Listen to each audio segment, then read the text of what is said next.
different medical scans, social media posts. In audio, you have your voice commands, music sounds. You have video, CCTV footages in terms of video. And at last, you have sensor data like IoT. So whenever you combine two or more modalities, then the model becomes more robust, it has more accuracy. So now we'll see the main challenges before moving on to how multimodal machine learning works, because these are the basic foundations of multimodal machine learning. So the first thing is the representation, how you represent. So if you have studied a little bit about deep learning, so what deep learning is, the problems that can't be solved by the classical machine learning algorithms are solved by deep learning. So in deep learning, you basically try to encode the data, whether it's natural language processing or computer vision. In terms of computer vision, you must have seen some of the architectures like ResNet and VGGNet. So you encode your data into text, tensor or vector format. Similarly, in the case of natural language processing, you encode your data using encoders like BERT, robot, and all that stuff. Similarly, the first thing is you have to represent your data, because the computer can't understand your image or audio input. So you have to convert your image input into a vector representation or a textual representation into a vector format. Once you have encoded the data, the next is the fusion techniques. So I will be going into much detail into fusion techniques, but as of now, just understand that you have one image, you have one text, you have got the embeddings out of it, that is a vector format. From the audio, you got the embeddings, and at last you fuse them. Fuse means just merging of two or more modalities. So we will be looking on to it further. Then the next is alignment. So when you are looking at the GIF that was shown a few slides back, so the person is saying something great and there's a text written over it. But if the text wasn't shown at the right time, then you might interpret something different. There might be some different text and the person might be speaking different. So you have to align the textual data with the video data. So that's the another challenge, like how you want to align the data. If the data is not aligned, the model won't learn anything. So there is a proverb called as garbage in, garbage out. Similarly is the case with machine learning. If your data is not proper, the model wouldn't learn anything. Then the fourth and the fifth, translation and co-learning, are mostly the same. So it basically refers to the act where you use your other one modality data into other modality data, like you use textual image data for your video format or video format data into the audio format. So in the second point, we discuss about fusion techniques. So I guess till now everything is clear. Again, I will go through. Unimodal means a single modality where you use single modality to predict anything. Then we discuss about what is different types of modalities, like you have textual modalities, video modalities, audio, and all that stuff. Later we have seen the challenges in multimodal machine learning, and now we are seeing the fusion techniques. So basically two major types of fusion techniques are called as, one is early fusion and another one is called as late fusion. So as the name goes, early fusion means merging the data at initial stage. You have your, let's go on to early fusion. So you can see the animation over here. You have image, you have text. You just fuse them before you want to classify them. So if you are analyzing a movie review of a movie, let's say Conjuring, that has both your textual data as well as the star rating. So you might merge this data into a single input vector before passing on to the classification. So let's take an example that you want to watch a movie called as Conjuring or any horror movie. So you have your textual data along with you have movie rating. So you have the reviews. So you look over to reviews, like whether it's worth watching or not. And another thing is the rating of the movie. If the rating of the movie is, IMDb rating is below 3 or 4, you won't watch it even though the review is great. So basically you check for if the review is also great and the rating is also great. So you check these features and then you decide whether to go for it or not. So that's the basic example of what early fusion looks like. Now moving on, we have late fusion. So again, the animation is over here. You have your image, you have your text. So you basically first classify your image, then classify your text. At the end, you fuse both these techniques into a classifier. Let's say you are trying to predict the weather. So one model might look as the temperature data, another model might look at the wind patterns, and another model might look at the humidity. So you have three different models: temperature, humidity, and wind patterns. So all three of these data can't be compiled before prediction. So these have to be analyzed each and every part. Like if it's very windy and the temperature goes down, and what else do we have? You have the humidity increasing. Then we can say that there is a chances of rainfall. So basically you classify all these modalities first, and at last you fuse them. So you have your image classified, one modality classified, another modality classified, you fuse them, and at last you pass on to a classifier to predict whether it's going to rain or not. Then we come to the overview of the topic. How does it actually works? We have seen the challenges, fusion techniques, and encoding methods. So basically over here you can see we have encoding models. So you have, what did I say just before, that multimodal is a combination of various types of unimodals. So let's say you have your textual data over here, your audio data over here, and your video input. So the textual data might be encoding using a Robota model or anything like that. You encode your audio input. Similarly, you encode your video input using ResNet or any other CNN architectures. So once these are encoded, because you can't pass to the model directly, once these are encoded into the encoding format, you fuse them. So just now we have seen two types of fusion: early fusion and late fusion. So you fuse them according to your need. So once they are fused, like the fusion techniques can be of different types. We have seen early and late fusion. So basically the steps are written over there. So unimodal encoders encodes each and every individual modality. Once that is encoded, a fusion networks combines this is the fusion network, the green one. So it combines all these three modalities, and at last it makes prediction using all the three modalities to make a more accurate result. So this was a working of how multimodal works using a combination of unimodal techniques. And the most important part, what are the applications of it? Because if you don't know the applications of it, you won't study like what it does and all that stuff. So the first and foremost application I have told you of the Chat GPT Plus, because it has access to your PDF format, images, CSV, any files. So that's basically you have providing different inputs. So it is a combination of multiple modalities. That's why we say ChatGPT Plus is a kind of multimodal framework. The first application is image captioning. Now you can see for the image captioning is a task of generating the captions of an image. Let's say you have an image. So in the image you can see a horse carrying a large load of hay and two people sitting on top of it. So basically what when you train the model, you require two data sets. One is your data set of images and one is the data set of captions.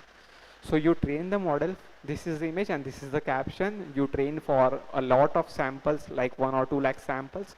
Once the model is trained, you just provide an image. You don't provide the caption for it. And based on the previous learnings, it will try to generate some of the captions, like for here. And the key, it needs to detect the key objects in that.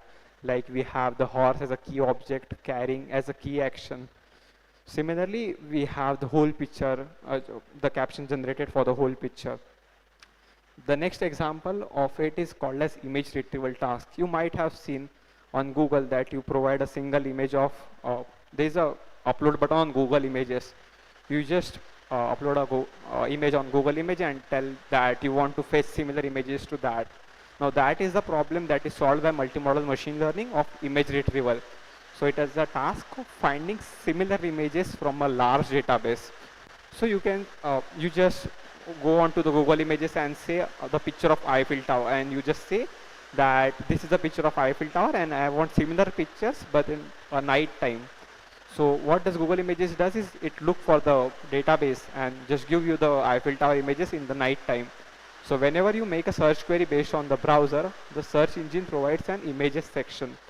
So that's a live example of how the image retrieval task works. Now the question might concern you is that there is a feature called as tagging in Google Image that was used previous to multimodal machine learning. But this feature has been discarded by Google, and Google is opting more towards multimodal image retrieval task. The currently most discussed topic in today's era is going on to the text to image generation. This is the most popular application of multimodal learning. So you have heard of DALL-E or ImageGen that are produced by Google and Microsoft. So you just give a caption and it will generate a picture of it. So you given a short text description as a prompt. So it will generate a text to image model. So just like I have given a prompt as a giant cobra snake on a farm. So it has made a giant cobra, and again I have provided the prompt as the snake is made up out of corn. So it has depicted the corn snake in a farm. So that was the example. You can, so there are various websites, like you have Midjourney, which is a paid platform for text to image generation. The next example is the VQA, that is visual question answering. Now what does VQA signifies is that, so this is the most researched topic in multimodal machine learning, where you provide an image and you ask questions on the images, on top of the images, like what color are her eyes of, is this person expecting company or not, does it appear to be rainy. So basically, given any image, during VQA, the user can ask a question. You are allowed to ask a question to the image, and on the basis of that, the model will try to give you answers, like what's happening in the image itself. So, and the next example, we have the emotion recognition task. So previously, you might have seen emotion recognition models that has been performed before multimodal learning. Like you have an image, if the person smiles, the person is happy. If the person doesn't smile, he might be neutral or he might be angry. So, but when you talk about video frames, you have a lot of different video frames. Even though the person is smiling, his tone might be very low. So that signifies that the person is not happy or feeling very low. So that can't be solved by a simple machine learning models. So in that terms, you have to use multimodal machine learning, because you have the image frames as the image input, you have your video input as a complete frame, then you have your caption from the video that are generated, and at last you have the person's basic textual data, or what you can say, the transcripts over it. So you combine all these features and you try to predict the person's emotion.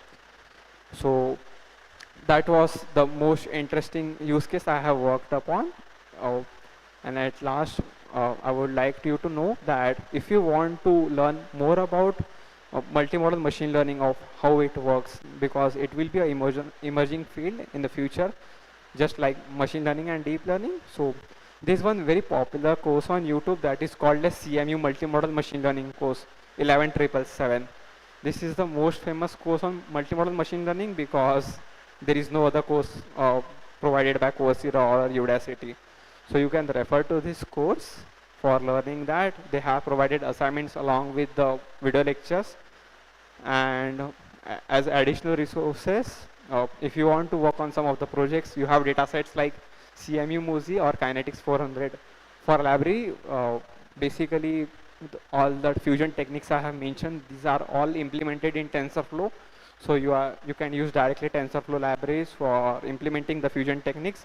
And the basic, if you want to start for any project to work on, so you can start with the basic project that is called as Hateful Memes Challenge.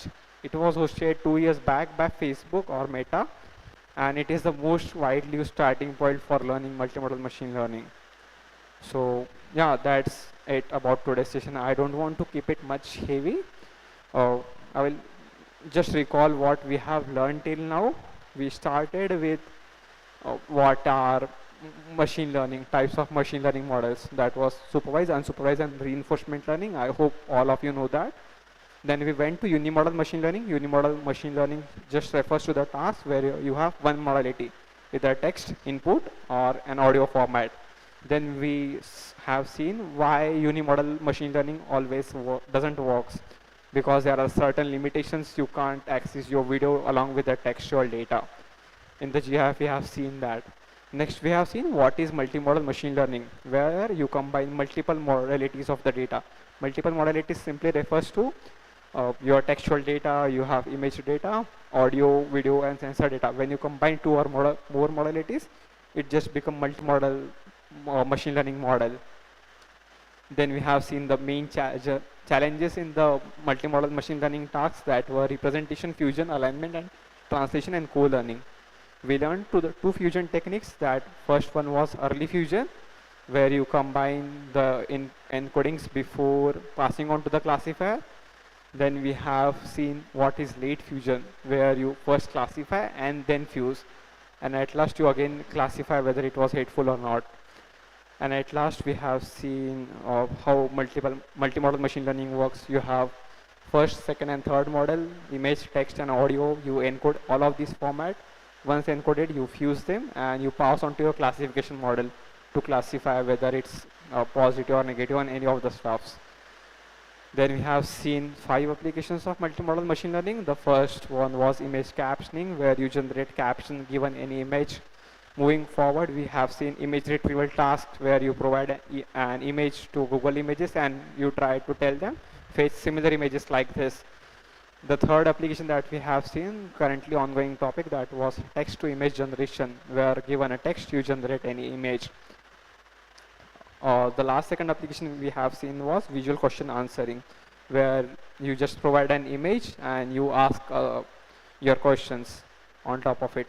So I will tell you one live example of that. There is a software called as Ask PDF.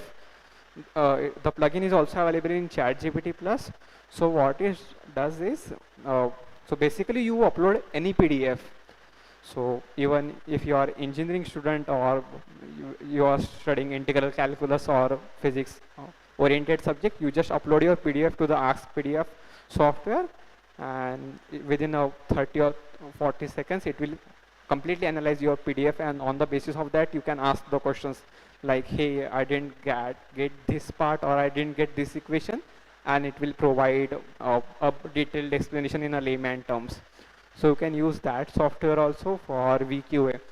And at last we have seen the examples of how emotion recognition works by using multimodal machine learning. Then we have seen the the course that is provided by CMU for multimodal machine learning and the additional resources. Now if you have any question, just raise the hand. I would be happy to answer. Any questions? Yeah.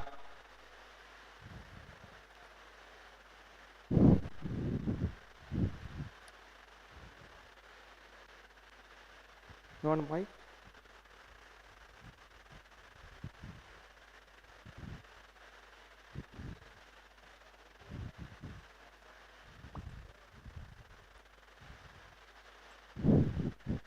Just a second.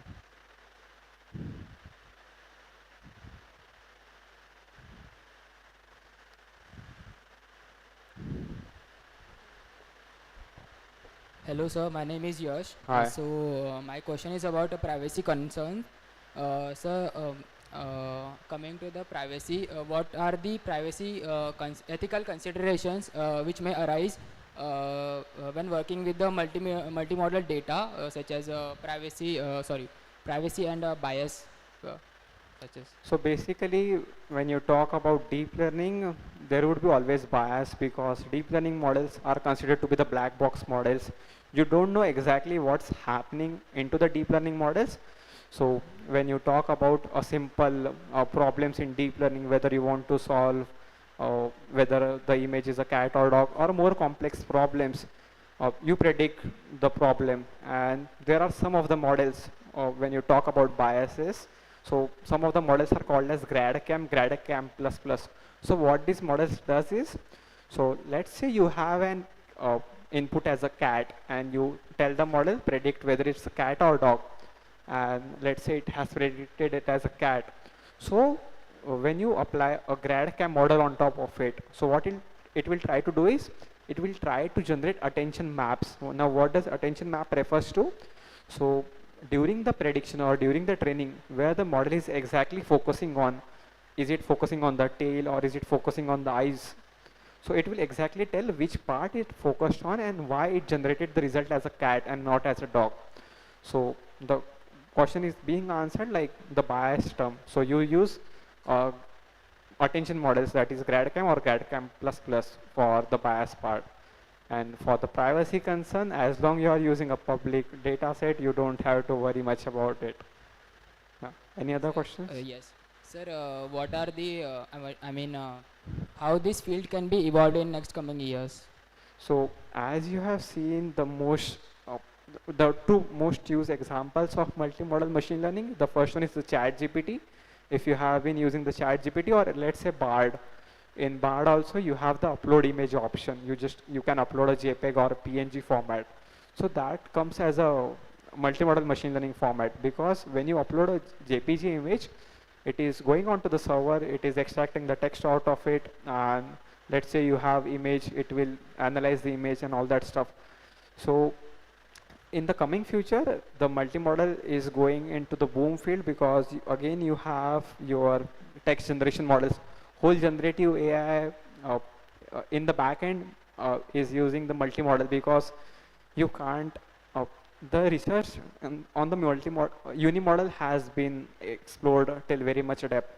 Now from the past 4 or 5 years, let's say from 2017 or 2018, CMU it is one of the leading institutes in multimodal machine learning.